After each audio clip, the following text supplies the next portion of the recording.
No apagues esto, no apagues. Bueno, buenas noches. Mi nombre es Fernando Ramos, junto al ingeniero Luciano Penón, somos el docente de la cátedra de Ingeniería Civil. Además, me acompañan de parte de las unidades, de parte de Ingeniería Civil, su director, el ingeniero Marco Blanc, la secretaria académica, la ingeniera Carla Abad, y el reciente seguido vicedecano, que me edito esto, el ingeniero Raúl Chalaí. Bueno, para nosotros la facultad es un momento muy importante, me imagino que para ustedes también lo es, para los familiares, para los futuros ingenieros, de hecho que sí, y un momento que se da una vez en la vida, esto también todos lo tenemos en claro, y bueno, como parte también de la facultad, asumimos que es un momento muy importante, y es el fin que tenemos nosotros, que los alumnos se puedan graduar para poder insertarse, digamos, en el medio local, empezar a vivir su etapa. Acá fue todo académico. Este es el último acto académico. Así es. No puede haber este acto si no aprobaron todas las materias que dieron antes. Entonces, 40, 45, las que fueran, el número de materias. Este es el último acto académico. A partir de acá, cuando nosotros los docentes tenemos el acta con nombre de libreta, ya pasan a ser esto es como el punto culmine de toda una carrera que cada uno tendrá su historia, su ejercicio de todo, y que hoy justamente venimos a observar, y es justamente que este momento, esta presentación la tenemos que vivir como es, con algo de alegría, digamos, no es una cuestión netamente técnica, sino que también hay otras cuestiones que se van a presentar. Bueno, era solamente para eso, también saber que para nosotros la facultad es importante este momento y este momento. Bueno, y todo. Para buenas noches a todos. Nos vamos a presentar el proyecto final de carrera, el cual hemos llevado a cabo junto a mis compañeros, Joe Añazo y Alexis Docker, y les habla Facundo Grana. Bueno, más preámbulos, esperamos que les guste y damos inicio a la presentación. Acá.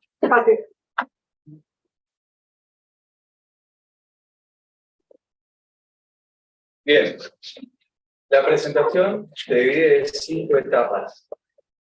Comenzamos con el relevamiento y los diagnósticos, para así luego hacer una introducción a las problemáticas a abordar. Posteriormente presentaremos los 3 anteproyectos de ingeniería vial, hidráulica y albergue. Y por último finalizamos con el estudio, bueno, uno de estos 3 fue llevado proyecto ejecutivo, el cual se expondrá con mayor profundidad, y se finalizará con un estudio de impacto ambiental.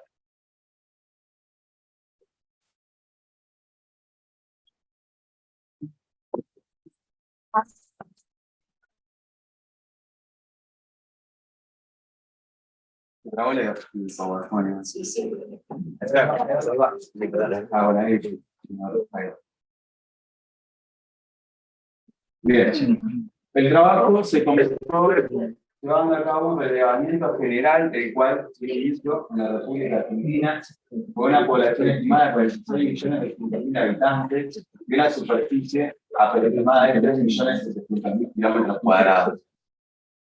Más concretamente, continuamos en la provincia de Entre Ríos, la cual tiene una población estimada de 1.400.000 habitantes y una superficie de 78.700 kilómetros cuadrados. El reglamento general finaliza en la ciudad de Concepción del Uruguay, la cual cuenta con una población de aproximadamente 73.700 habitantes y una superficie de 384 kilómetros cuadrados. Luego de haberse llevado a cabo un análisis exhaustivo de cada uno de los sectores de la ciudad de Concepción del Uruguay, conociendo sus problemáticas, la mayoría vinculadas con la escasez o deterioro de obras de infraestructura, como así también de arquitectura, hemos concluido que nuestro foco de estudio se situará particularmente al suroeste de la ciudad de Concepción del Uruguay, en barrios de 150 y 193 viviendas. Las 2 calles que dan acceso a estos barrios son las calles El Despertar del Obrero, la cual se encuentra en rojo, y la Félix Pereira.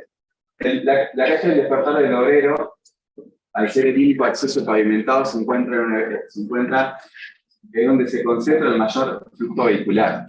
En contraposición a esto tenemos la calle Félix Pereira, la cual se encuentra en un evidente estado de deterioro y a su vez se tenemos la problemática de que es interceptada por las cañadas mellizas. Y se carece de una estructura como por ejemplo un puente o un alcantarillado que se le pueda hacer frente a los incrementos de caudales de escorrentía que se dan particularmente aquellos días de fuertes precipitaciones donde el cauce desborda y termina cortando el acceso. Volviendo a la calle del Despertar del Obrero, para conocer más concretamente las características del tránsito, hemos recurrido a llevar a cabo un relevamiento, con lo cual concurrimos a un punto estratégico, el cual es la intersección entre las calles del Despertar del Obrero y la calle Carlos Sampaio, y procedimos a contar la cantidad de vehículos que pasaban por este punto, tanto días hábiles como fines de semana, en los horarios pico, que son donde, bueno, mayor volumen de tránsito se va a concentrar. Una vez relevados todos estos datos, los hemos ordenado en la siguiente tabla, donde visualizamos la cantidad de vehículos, ordenados por día y por rango horario que corresponde a esos horarios picos que les dije. Podemos apreciar en la siguiente gráfica la representación de las curvas de caudal vehicular, de caudal de tránsito, mejor dicho, donde, bueno, tanto los días hábiles como los fines de semana. La curva azul, anaranjada y gris corresponden a los días hábiles, y la amarilla a los fines de semana. En cuanto respecta a los días hábiles, podemos decir que son curvas relativamente semejantes, en valores cercanos, donde alcanzan el pico máximo a las 5:30 de la tarde, con otra hora entre las 5:30 y 6:30 de la tarde, con una cantidad de vehículos aproximada de 700. Luego de haber llevado a cabo todo este relevamiento, como así también he hecho cálculos previos, como el del tránsito a medio diario, el tránsito a medio diario anual, y la distribución porcentual de los mismos son valores necesarios para luego poder concretar un diagnóstico, el cual se llevará a cabo principalmente con la fórmula de intensidad de servicio. La intensidad de servicio nos va a dar un valor. A este valor le va a corresponder un determinado nivel de servicio. Los niveles de servicio son una categorización desde la A hasta la E, donde cada categoría nos va a representar el grado de congestión que cuenta el camino. Con lo cual, habiendo hecho los cálculos necesarios, para nuestro caso particular llegamos a la conclusión de que nuestro nivel de servicio sería un nivel de servicio D. Esto se puede traducir a un tránsito en horarios pico muy congestionado, muy poco fluido, entorpecido, y que incrementa el riesgo de siniestros viales. Con lo cual podemos concluir que es sumamente necesaria la implementación de medidas que reviertan esta situación actual. Y en cuanto a nosotros respecta, a continuación, en la presentación del anteproyecto de ingeniería vial, expondremos cuál es la solución que hemos llevado a cabo para esta problemática. A continuación, sigue mi compañero Alexis con el relevamiento hidráulico.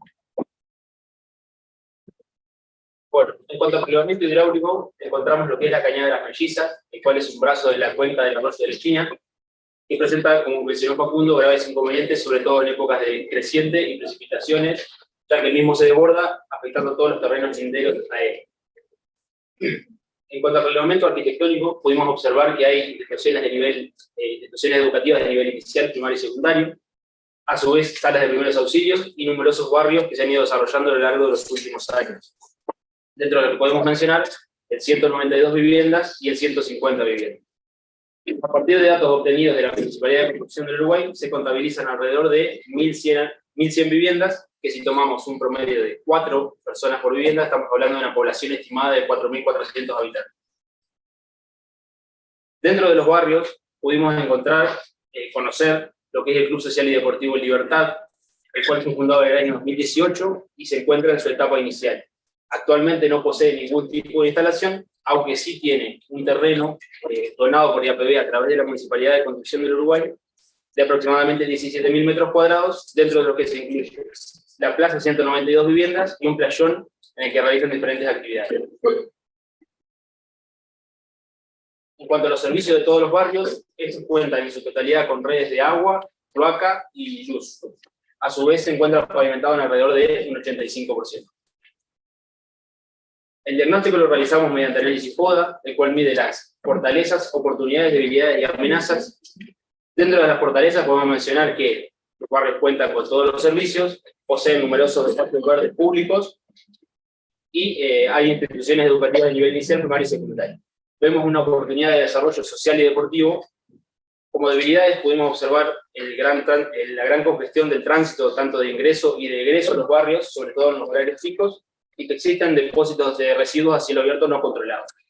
Como amenazas, pudimos observar que hay pocos terrenos públicos disponibles para desarrollarse, y que en la zona este de los barrios se encuentra el asentamiento de amenazas.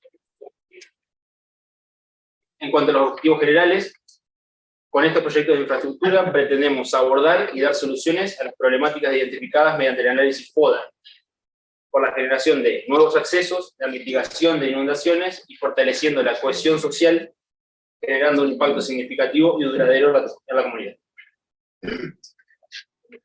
Estos objetivos generales se traducen en los objetivos particulares, que están divididos en 3 anteproyectos. El proyecto de ingeniería vial, mediante la construcción de un camino de acceso por la calle Félix Pereira; un anteproyecto de ingeniería hidráulica, mediante la construcción de un canal de corrimiento controlado a la cañada de las Mellizas; y un anteproyecto de ingeniería de albergue, mediante el desarrollo de la primera etapa del Club Social y Deportivo en Libertad. A continuación vamos a pasar a detallar cada uno de los anteproyectos, comenzando con el anteproyecto de ingeniería vial, en cual incluye una etapa de cálculo de tránsito y paquete estructural, para finalizar con un presupuesto estimado. En cuanto al trazado del camino, proponemos entonces un acceso alternativo a la calle El Despertar del Obrero, mediante la construcción y puesta en valor de la calle Félix Pereira, desde la avenida JJ Bruno hasta la calle Carlos Sampaio. Esta incluye 2 trochas indivisas y una longitud de 1107 metros. En cuanto a las pautas de diseño, estas comprenden las características visibles del terreno, dentro de las que podemos mencionar el factor de distribución de un 50%, una zona de no sobrepaso del 20%, un espaciado entre líneas municipales de 15 metros, un ancho mínimo de veredas de 1,50 m, la velocidad máxima de 40 km/h, siendo una carretera urbana de 2 trochas indivisas, proyectada con una vida útil de 20 años y un nivel de servicio C. Acá podemos ver un corte del camino en el que se pueden apreciar 2 calzadas de 3,40 m cada una, un estacionamiento y una bicisenda a ambos laterales de 2,20 m cada uno, y las veredas de 1,90 m, totalizando así un ancho de calzada de 11,20 m y un espaciado entre líneas municipales de 15 metros, cumpliendo con el Código de Ordenamiento. Como mencionó Facundo anteriormente, el tránsito medio diario anual del 2023 es de 3.884 vehículos, y para realizar una buena estimación, un buen estudio del tránsito, debemos estimarlo durante la vida útil del mismo, aplicando la fórmula que se ve en pantalla, donde interactúan el tránsito medio diario anual actual, la tasa de crecimiento y la tasa de crecimiento vehicular obtenida por ADEFA, que es la Asociación de Fabricantes de Automotores, y N, que es la cantidad de años, correspondiendo 0 para el año 2023 y 20 para el año 2043, que es cuando finaliza la vida útil, dando un total de tránsito medio diario anual a los 20 años de 10.648 vehículos. Otro de los factores importantes es el volumen horario de diseño, que es la cantidad de vehículos que circulan en la vía durante 1 hora, y está directamente relacionado al tránsito medio diario anual. En nuestro caso hemos utilizado el 10%. Ahora, con todos los parámetros geométricos del camino, del suelo y del porcentaje vehicular, podemos obtener el nivel de servicio. Y como mencionó Facundo, se calcula la intensidad de servicio para cada nivel de servicio, y estos valores se cotejan con el volumen horario de diseño a lo largo de los 20 años de la vida útil. Por lo que podemos concluir que desde el año 2023 hasta el año 2032, inclusive, tenemos un nivel de servicio B, superando el proyectado. Desde el año 2033 al año 2042, inclusive, tenemos un nivel de servicio C, y para el último año de la vida útil, el año 2043, siendo un nivel de servicio D. En cuanto al pavimento, este es el elemento estructural capaz de soportar las cargas del tránsito y distribuirla a las capas inferiores. En nuestro caso hemos optado por pavimento rígido, que aunque tiene un elevado costo inicial, posee bajo costo de mantenimiento. Para dimensionar la losa de hormigón, hemos utilizado el predimensionado del método Ashton 1993, en el que interfieren los siguientes parámetros: serviciabilidad, tránsito de diseño, propiedad del hormigón, propiedad del suelo, confiabilidad y desviación interna. En este caso nos vamos a detener únicamente en el cálculo de tránsito de diseño, ya que los demás valores se encuentran tabulados. Del tránsito es importante conocer el ESAI, que es el volumen del tránsito de carril de diseño convertido a un número de equivalente de ejes de 80 kN. Se calcula con la fórmula que se ve en pantalla, que es la que interfiere. N, que es el número de ejes del tipo de vehículo, los días del año, que son 365, la cantidad de vehículos de cada subtipo, un factor de crecimiento y un factor de equivalencia que se obtienen por tabla.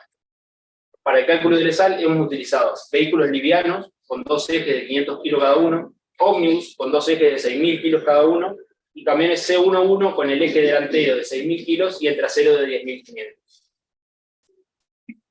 A modo de resumen, mostramos entonces el cálculo del ESAL para cada uno de los tipos y el ESAL total, que es poco más de 993. Ahora, con todos estos parámetros calculados, utilizamos el software libre del ingeniero Vázquez para el diseño de pavimentos mediante el método ASTO, y podemos concluir que la losa debe tener un espesor de 7,2 pulgadas o su equivalente de 18 centímetros.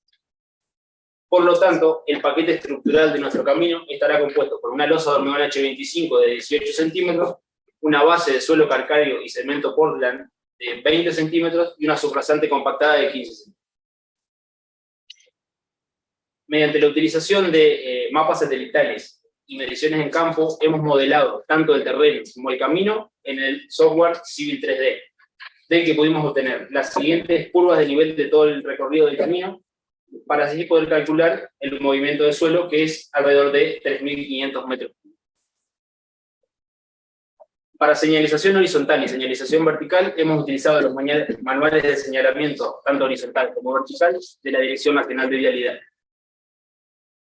En cuanto a la iluminación, hemos utilizado LED, ya que presenta una excelente relación entre prestación y costo de energía. Estarán colocados en columnas metálicas de 12 metros de altura, espaciadas 15 metros entre sí de forma enfrentada.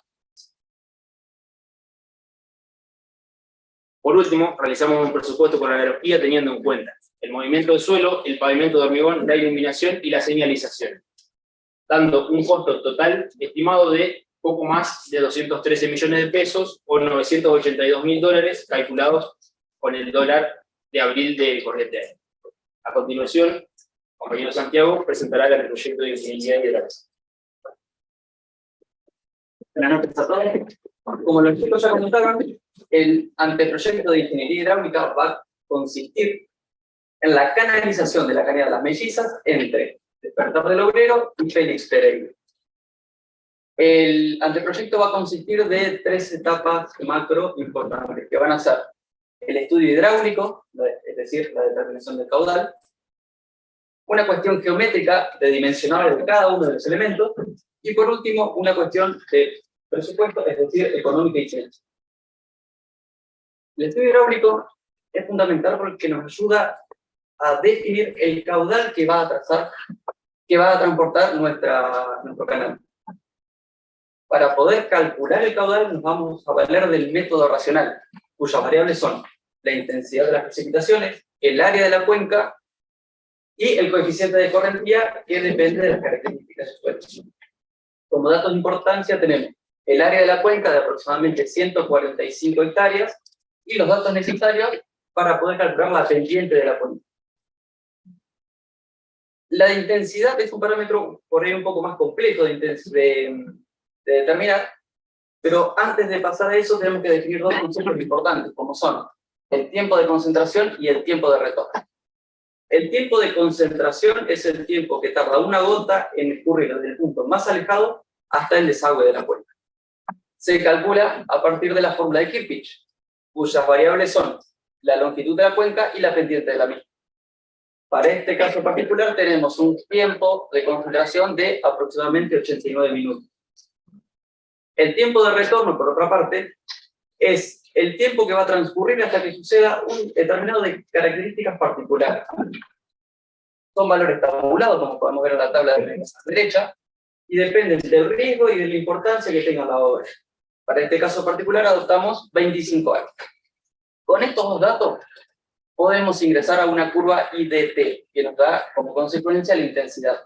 Una curva IDT es aquella que se forma a partir de la recopilación de datos a lo largo de muchos años. Vamos a dejarlo así, sencillo para todos. Los coeficientes de escorrentía son valores que dependen de la rugosidad del terreno sobre la cual va a escurrir el fluido. En este caso seleccionamos 3, por las 3 condiciones que se van a presentar en nuestro trabajo. Tenemos el coeficiente 1, que es aquel que corresponde al suelo en el estado natural, con vegetación y demás irregularidades. Tenemos el segundo, que corresponde al fluido que vaya por Félix Pereira, es decir, sobre superficie de hormigón. Y en tercer lugar vamos a tener una zona suburbana que está destinada al espacio llano inundable que resultaría de la construcción del canal. Con estos 3 datos podemos calcular 3 caudales, cuya sumatoria va a ser el caudal total a transportar por nuestro canal, en este caso de 20 metros cúbicos por hora. Antes de pasar al dimensionado del canal, vamos a explicar por dónde seleccionamos el trazado del Podemos ver en la imagen de la izquierda el estado natural del canal. Podemos ver que no sigue ningún patrón particular, sino que sigue el flujo natural. En la imagen de la derecha podemos ver lo que nosotros seleccionamos. Nuestro punto de partida fue respetar los espacios privados. Muchos de los terrenos son de propiedad privada y tuvimos como objetivo adaptar el flujo del canal a los espacios públicos destinados por la municipalidad para la proyección de las futuras calles. Con esto pasamos al diseño del canal. Necesitamos ciertos parámetros para poder ingresar a este programa llamado H-Canales, que nos da muchos valores de importancia, como pueden ser la altura del canal, el tirante llamado, o la velocidad del flujo.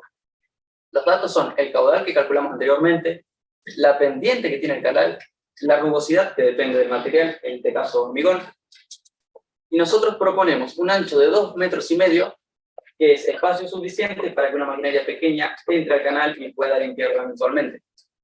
Además, tenemos en cuenta la sugerencia de la DNB para adoptar un régimen subcrítico, donde la velocidad es menor a la crítica y el tirante es superior al crítico. Esto hace que el aspecto predominante no sea la velocidad, y es importante por un aspecto que vamos a ver adelante. Como consecuencia de la aplicación del programa, podemos ver que la altura total del flujo de agua va a ser de 2,25 metros. Además, tenemos medio metro para la revancha producida por el oleaje y demás naturalidades del agua. La velocidad que mencioné recién es muy importante por la erosión. Según el programa, vamos a tener aproximadamente 3,64 metros sobre segundo de velocidad, lo cual, considerando las velocidades admisibles de los distintos materiales que podemos llegar a tener, tenemos que el hormigón soporta entre 4,5 y 6 metros sobre segundo, con lo cual estaríamos cubiertos. Luego tenemos la red de captación. Nosotros sabemos o propusimos, que todo lo que precipite sobre la calle Félix Pereira va a desaguar directamente a nuestro canal. Entonces, era importante encontrar una forma de canalizarlo. La forma óptima que encontramos fue a través de un badén y un sumidero, el cual lo redirecciona. Las dimensiones del cabezal son valores que están tabulados por la DNB, la Dirección de Nacional, y dependen directamente del caudal que nosotros queramos cubrir. También vamos a tener 3 caños de 1500 milímetros de diámetro que salen de la verificación del caudal que vamos a tener. Suponiendo la distribución uniforme del caudal en cada uno de los caños, podemos sacar el caudal adoptado, y con los demás parámetros análogos a los que explicamos anteriormente, podemos hacer la verificación tanto del tirante, es decir, del nivel de agua, como la velocidad del mismo, verificando la erosión. Para finalizar, tenemos el presupuesto por analogía, similar a lo que hicimos con el anteproyecto vial, donde tenemos la apertura de caja, es decir, el movimiento de suelo, el hormigón de limpieza, que es una capa de hormigón pobre que iría por debajo del canal, el hormigón armado, el material del cual está hecho el canal, y por último, los sumideros de la intersección de la cañada con la calle Félix Pereira. Como conclusión, tenemos un presupuesto de aproximadamente $200.000, con el dólar oficial a abril de este año. A continuación, sigue Facundo con la ingeniería de albergue. Bueno, muy bien.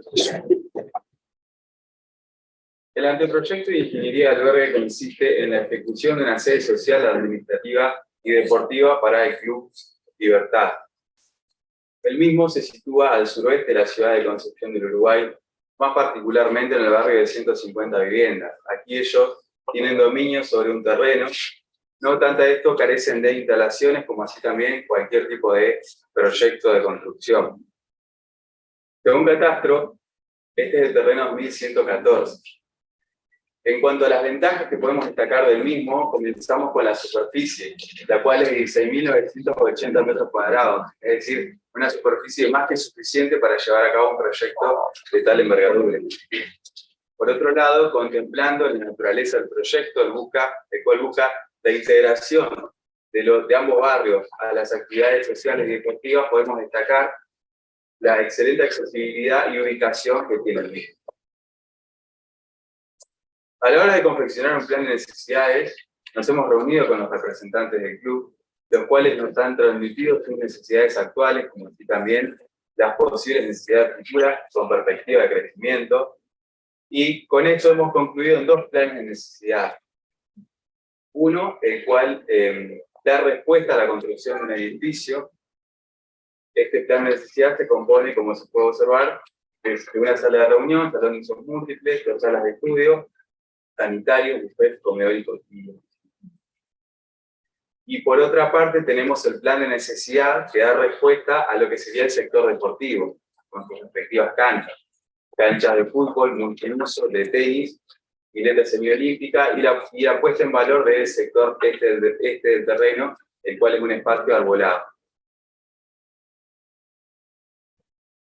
A la hora de llevar a cabo o de decidir el emplazamiento, el lugar de emplazamiento del edificio de nuestro terreno, hemos tomado la decisión de que se encuentre en la esquina suroeste del mismo, particularmente porque justo enfrente se encuentra la nueva escuela técnica ENEP número 3, con lo cual, mediante la cercanía, buscamos fortalecer los vínculos interinstitucionales.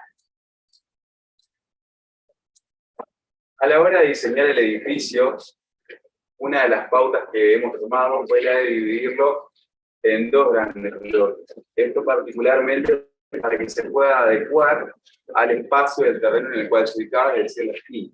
Por otro lado, pues, también podemos visualizar el volumen que generan estos dos bloques, donde la altura máxima se da con el bloque gris, el bloque 1, y con esto mismo, la altura máxima es más de 6 metros, y por esto mismo, estamos en cumplimiento de lo que establece el Código de Edificación de la Ciudad de Concepción del Uruguay en cuanto a la restricción por altura.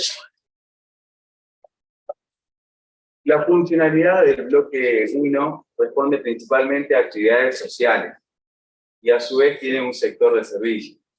Por otro lado, el bloque 2 se divide en dos partes. En una parte está el sector administrativo y por otro lado, la otra parte se divide en lo que es un sector de servicios y un importante espacio común.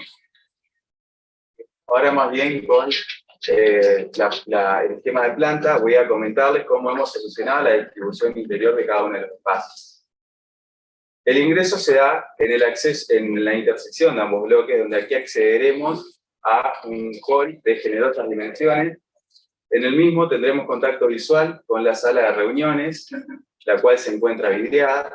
Luego un pasillo nos conectará con el archivo, con la tesorería, con las oficinas de dirección y presidencia.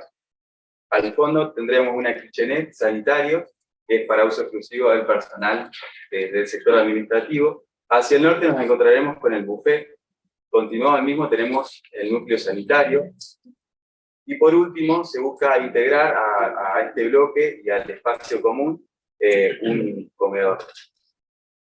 Por otro lado, el otro bloque se va a componer de las salas de estudio y de un amplio salón de usos múltiples, el cual cuenta con sus respectivos sanitarios y además con un archivo.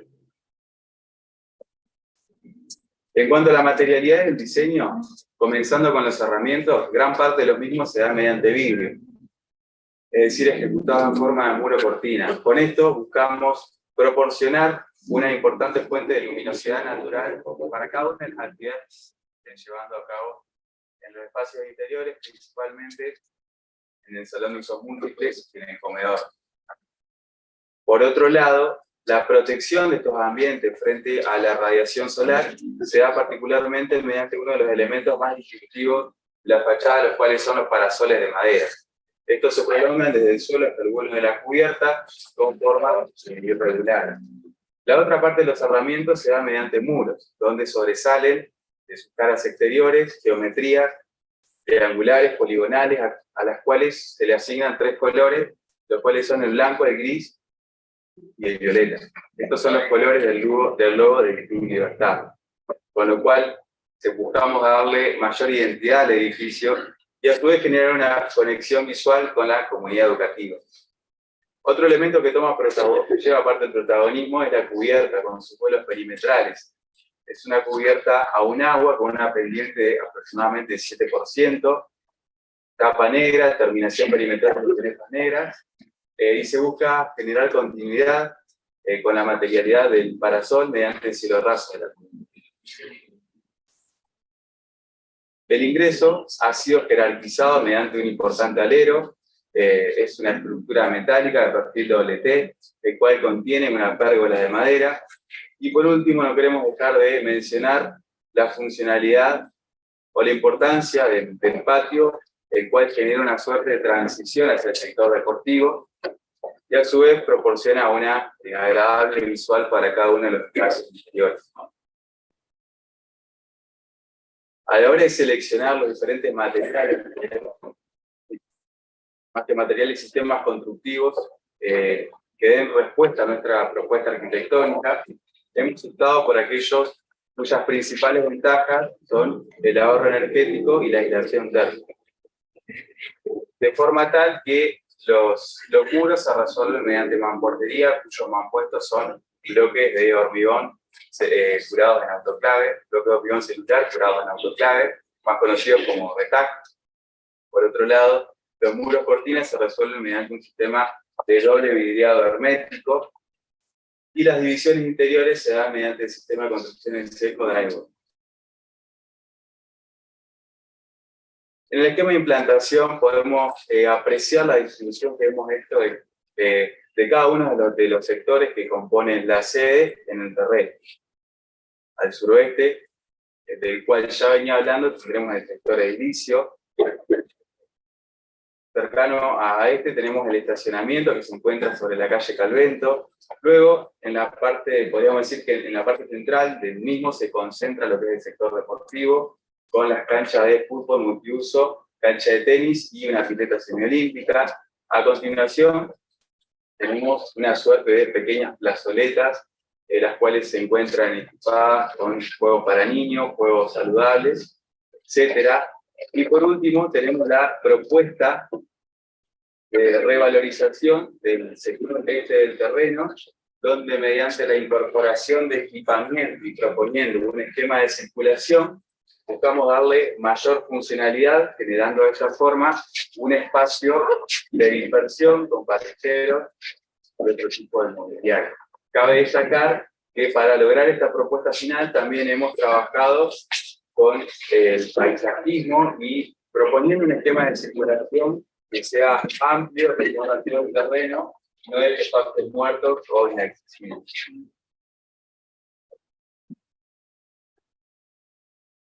Por otro lado, hemos llevado un cómputo de los diferentes ítems que respectan a la construcción del edificio, y mediante un presupuesto de comparación obtuvimos un valor final de $461.997. A continuación, soy mi compañero Santiago con la presentación del proyecto. Bueno, el proyecto ejecutivo esencialmente consiste en seleccionar uno de los 3 anteproyectos que explicamos y llevarlo a un nivel de profundidad un poco mayor. Consiste, primero, en la selección, segundo, en una memoria de cálculo, y tercero, en una cuestión económica y financiera para plantear. Para seleccionar cuál de los anteproyectos 3 mencionados va a ser el desarrollado, nos vamos a valer de una estructura de ponderación, donde tenemos cierta cantidad de variables y un valor ponderado asignado a cada uno. En la siguiente tabla se puede ver cómo a cada una de estas variables se le afecta por el coeficiente de ponderación y cómo a su vez mejora en presencia de cada uno de los anteproyectos. Como conclusión tenemos una tabla de resumen donde podemos ver el porcentaje de mejora de cada uno.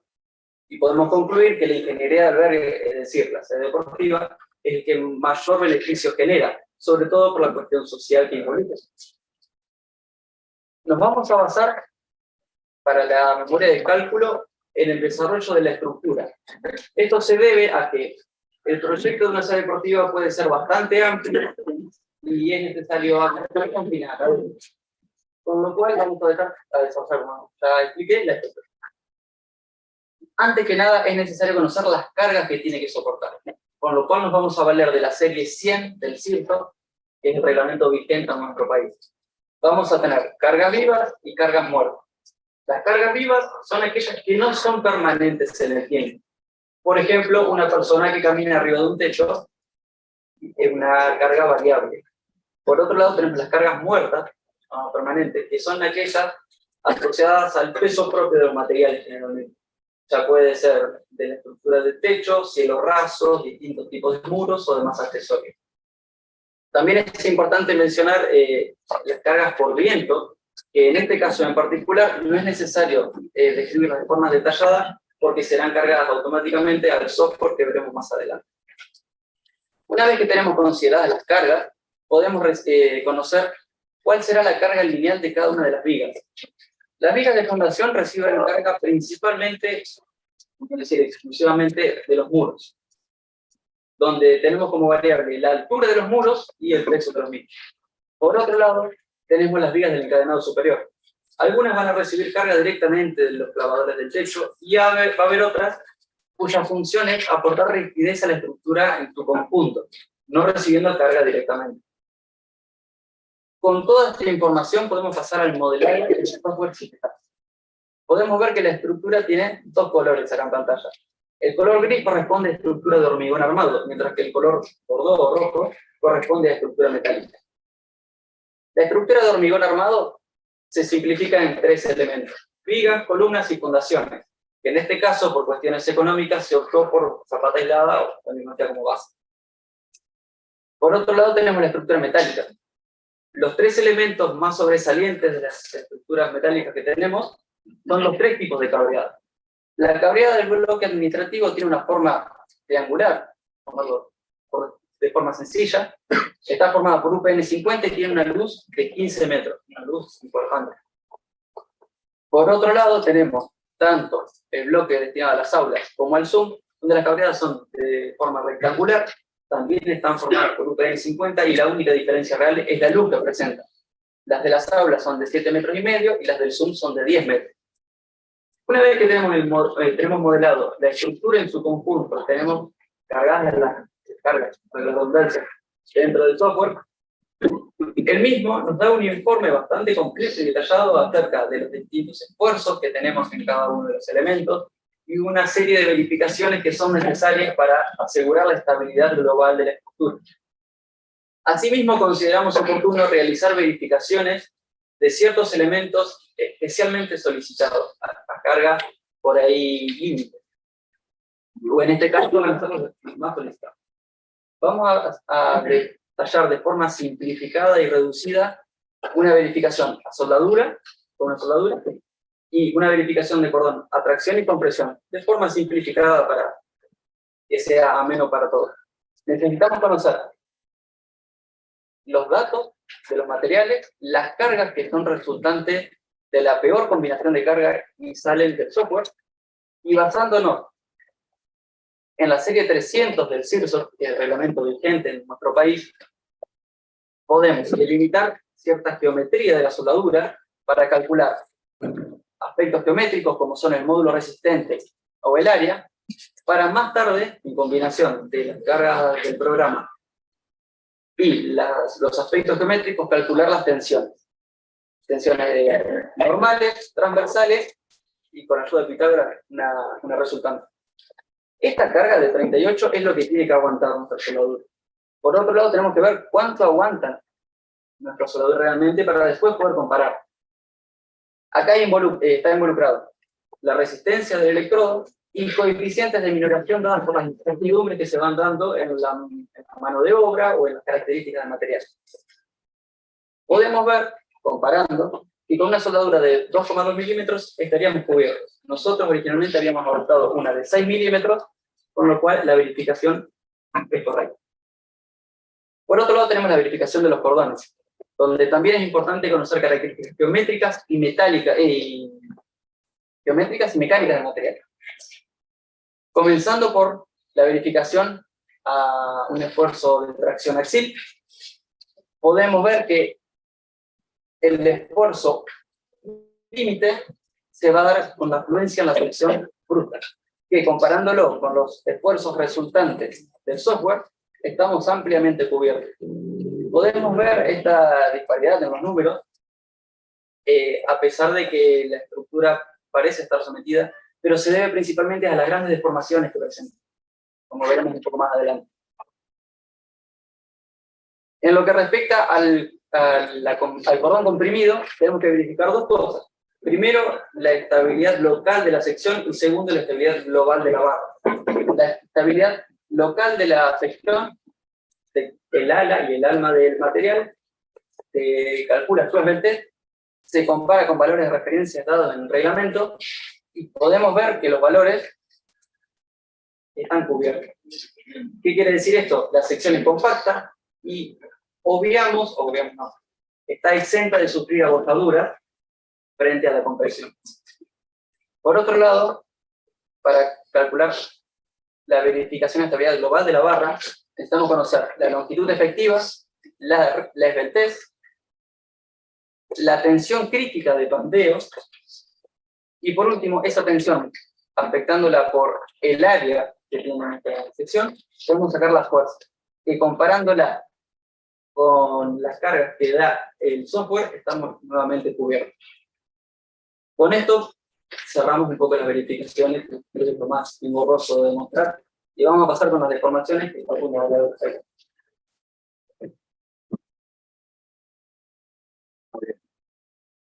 Además de las verificaciones frente a la resistencia que ha detallado mi compañero Santiago, otras de las verificaciones que son sumamente necesarias para el adecuado funcionamiento de la estructura son las verificaciones frente a la deformación.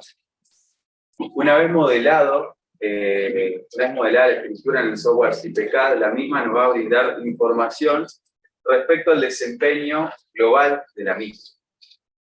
En la captura de pantalla podemos apreciar la estructura de manera que a cada elemento estructural se le asignan diferentes colores. Son colores que respectan a la paleta de colores que se encuentra en la parte inferior. Esta es la forma en la cual el programa nos representa el grado de deformación o la magnitud de deformación que va a estar sufriendo cada uno de estos elementos estructurales. Con lo cual, a priori, podemos confirmar que el elemento más comprometido es la cavidad de aproximadamente 15 metros que se encuentra por encima del sector administrativo. Con lo cual, a modo de ejemplo, vamos a verificarla frente a la deformación. Según la magnitud, es decir, la magnitud que el software nos ha arrojado de deformación de este elemento es una flecha de 1.06 centímetros.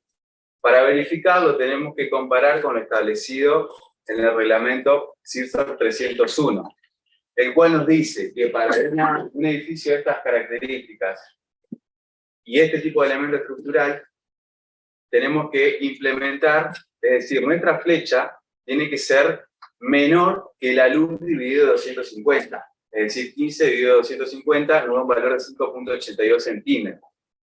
Vemos que este valor es menor a este, con lo cual concluimos que verifica este elemento en particular, verifica la deformación. El análisis de precios lo hemos comenzado calculando los costos unitarios que respectan a cada uno de los ítems. Podemos definir como el costo unitario a la sumatoria entre el costo que tenemos en materiales y por otro lado el costo que tenemos entre mano de obra y a su vez herramientas y otro tipo de equipos necesarios para la ejecución de ese ítem. Una vez calculado el costo unitario para cada ítem y habiendo llevado a cabo un cómputo de todos los ítems, podemos concretar en un presupuesto final para la estructura de $291.777. El plan de trabajo lo hemos realizado con la ayuda del software Microsoft Project, donde considerando 2 cuadrillas con 2 oficiales y 3 ayudantes cada una, jornadas laborales de 8 horas de lunes a viernes, en función al rendimiento hemos obtenido que la obra duraría aproximadamente 78 días hábiles. Aquí podemos observar el diagrama de Gantt que se llevó a cabo en el software. Y por último, para finalizar el análisis financiero, hicimos la curva de inversiones, donde hemos analizado cada una de estas actividades quincenalmente, de forma que podemos ver cómo repercute cada una de ellas en el costo final de la obra. Sigue mi compañero Alexis con el estudio de impacto ambiental. Bueno, por último, hemos realizado el estudio de impacto ambiental, que como sabemos, toda obra de ingeniería produce cambios en el ambiente. Esto está subdividido en un marco legal, una evaluación ambiental, ponderación de atributos, impactos potenciales, una materia resultante y una conclusión.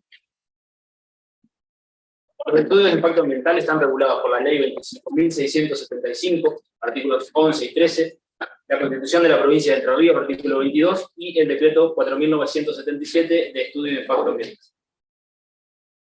Para realizar una correcta evaluación ambiental, hemos considerado los siguientes atributos que intervienen, como lo son: la naturaleza, la extensión, el momento que se produce, la persistencia, la reversibilidad y la recuperabilidad.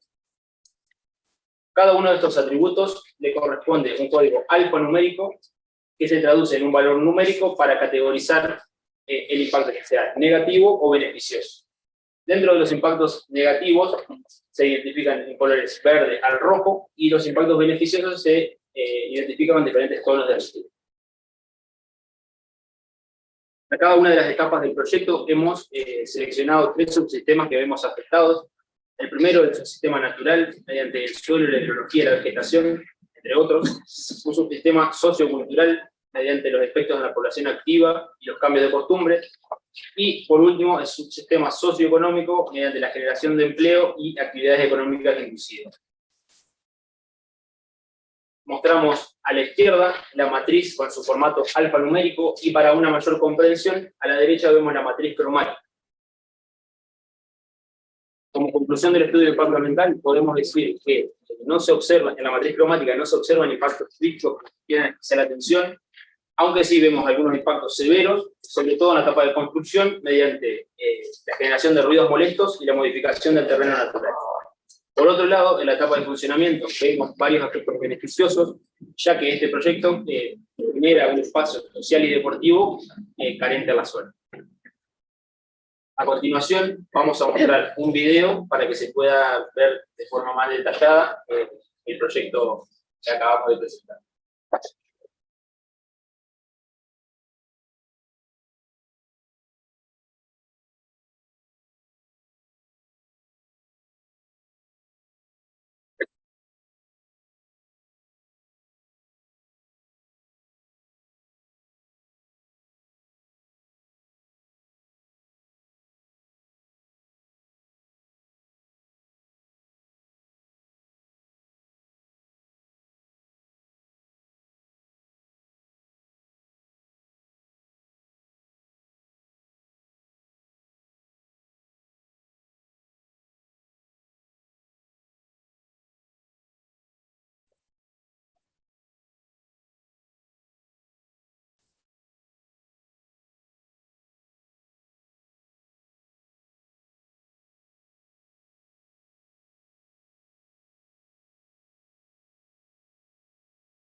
Para ir cerrando, a modo de conclusión, queremos decir que mediante la realización de este proyecto final de grado, hemos podido trabajar en conjunto con nuestro equipo, poniendo a prueba todos los conocimientos adquiridos durante todos estos años de formación y recibiendo asesoramiento de profesionales de diferentes áreas.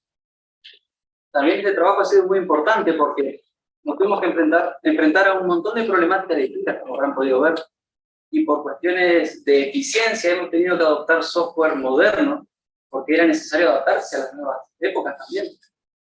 Pero sobre todo porque es el fin de una etapa muy larga, que ha sido nuestra etapa académica, desde muy chiquitito yendo a la escuela hasta el día de hoy. Y esta etapa de una época nueva, donde tenemos que adentrarnos en el mundo profesional y en el mundo laboral. Es todo un desafío. Bueno, y por último cerramos con los agradecimientos. Primero que nada a la comunidad educativa por habernos aguantado todos estos años, a nuestros compañeros, a los profesores, como así también, además de un agradecimiento, un especial reconocimiento a Jimena Guasoni, la cuarta integrante de nuestro equipo, que estuvo trabajando a la par nuestra durante todo el proyecto, como así también a Micaela Vence, que nos estuvo ayudando. Vamos.